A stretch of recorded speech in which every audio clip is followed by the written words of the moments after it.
Hello, welcome to Strictly Money at the News Farm, where all voices matter. I'm Saijal Patel. Less than 4 months remain until the repayment of the Canada Emergency Business Account loans are due. And if you recall, many small businesses had to take these CEBA loans during the pandemic just to survive. But sadly, the majority of owners have not financially recovered, not even close. So they're asking for more time to repay the loans. The question is the government listening? Jasmin Guenette is Vice President of National Affairs at the Canadian Federation of Independent Businesses, and he joins me now. Jasmin, great to have you on. Hello, Saijal. Nice to be with you. So, this CEBA repayment deadline is December 31st of this year. And my understanding is if it's not repaid by then, there are small business owners, they would lose up to that 20,000 forgivable portion. And then the amount that they have to pay back, I guess the entire amount would actually be subject to the 5% interest rate. So pretty punitive. Understand that they're asking for more time. So can you just give us a sense of what these business owners are dealing with a year after the pandemic? Well, first, businesses are dealing with a huge amount of debt because of the pandemic. We have to remember, with all the lockdowns and restrictions, businesses had no choice but to take on a huge amount of debt just to weather the storm and get through the pandemic. Now, the situation is that many businesses are not back to the level of sales that they were making prior to the pandemic, and they are also carrying a huge amount of debt. This is why the CFIB is asking government to extend the deadline to repay the CEBA loan, which was given to 9 out of 10 small businesses in the country. We're asking the government to extend the repayment deadline by at least 1 year so that businesses have more time to repay the loan that they took to get through the pandemic. So, Jasmine, you said that a lot of businesses have not recovered. Um, it doesn't really come as a surprise, given that there we're starting to see some softening in the economy as well. Do you have a sense of what sectors or even maybe what parts of the country have felt it more than others?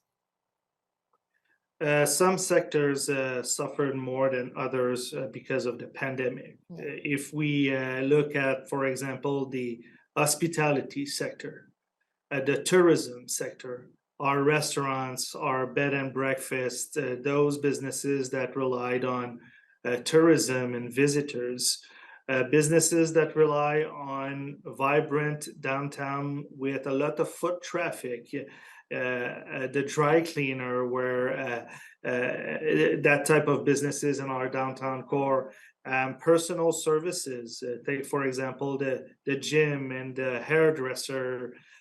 So those type of businesses across Canada were highly impacted by the pandemic. Many of them were amongst the first to shut down and amongst the last to reopen when the last restrictions were lifted. And so those businesses, many of them had no choice but to take on the CEBA loan. And so why we are asking government to extend the repayment deadline to give some breathing room to those hard hit businesses. Yeah. Um, and we know, they've also faced wage pressures, inflation pretty much across the board, right? The cost of products have gone up.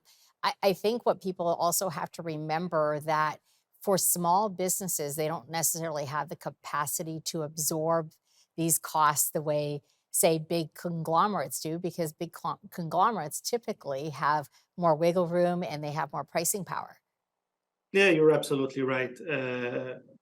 Businesses, small businesses across the country are facing challenges because of the current inflation that we are in, shortages of labor, wage increases, borrowing costs. And so there are many challenges on top of that high debt that they are dealing with because of the pandemic. And all that makes it like a perfect storm for many businesses to not being able to, navigate through that Hmm. storm. And so that's why the government must Yeah. address this and put in place policies that will help small businesses.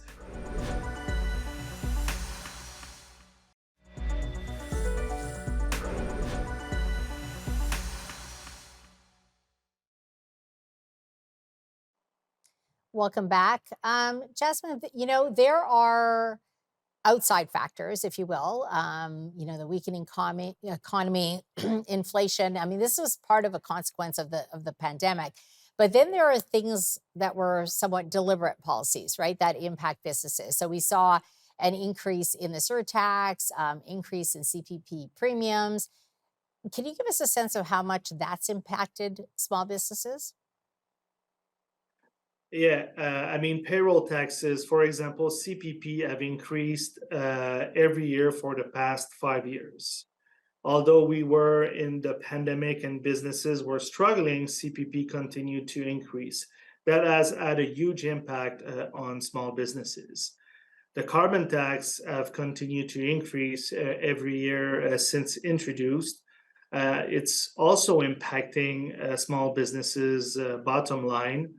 Other taxes, such as the excise tax on alcohol, is also impacting small businesses, especially those in hospitality and those, in the restaurant sectors. And so, not only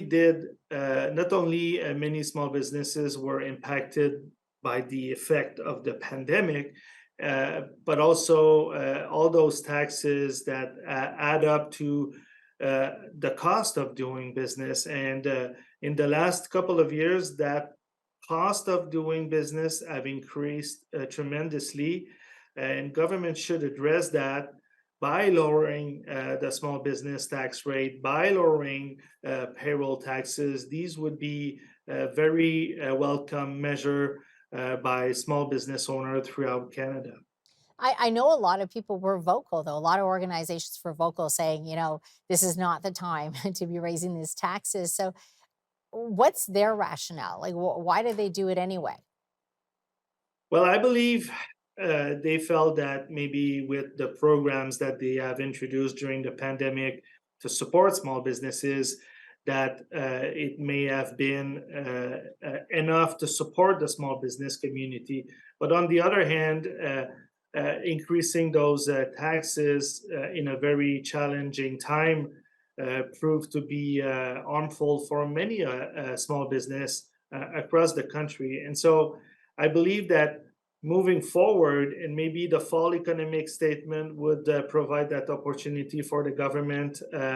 Maybe the next budget would also provide that opportunity, but really to lay down policies that would help those small businesses really get back on their feet, and policies that could be introduced, like I said, along the lines of lowering taxes.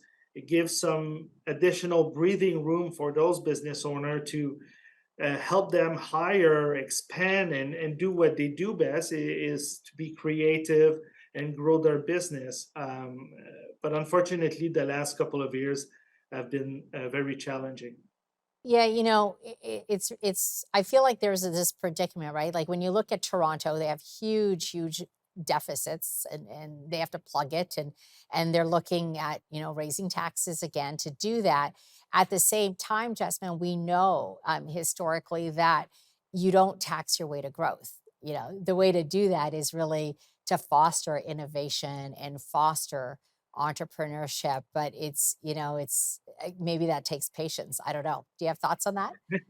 Well, unfortunately, many politicians uh, believe that raising taxes or taxing something that is not currently being taxed, that is one way to help address issues. Uh, but to really make sure that our economy is growing, the best way to do that is to, as you said, foster innovation, foster entrepreneurship, and you do that by making sure that it's easy to start a business, that business owner can keep more of their hard-earned money to Mhm. reinvest in their business, to hire people, really to have those policies that will support businesses, not just by having new programs and all that sort of thing, but really to make sure that it's easy to start a business, easy to grow a business, easy to trade within our own country, Yeah. and easy to have access to international market. And so for that, you need policies that believe in the creative mind of entrepreneurs, and give them all the chance and all the Yeah. tool that they need to have the success that Jasmine, they deserve. sorry, we're out of time, but I really appreciate your thoughts today.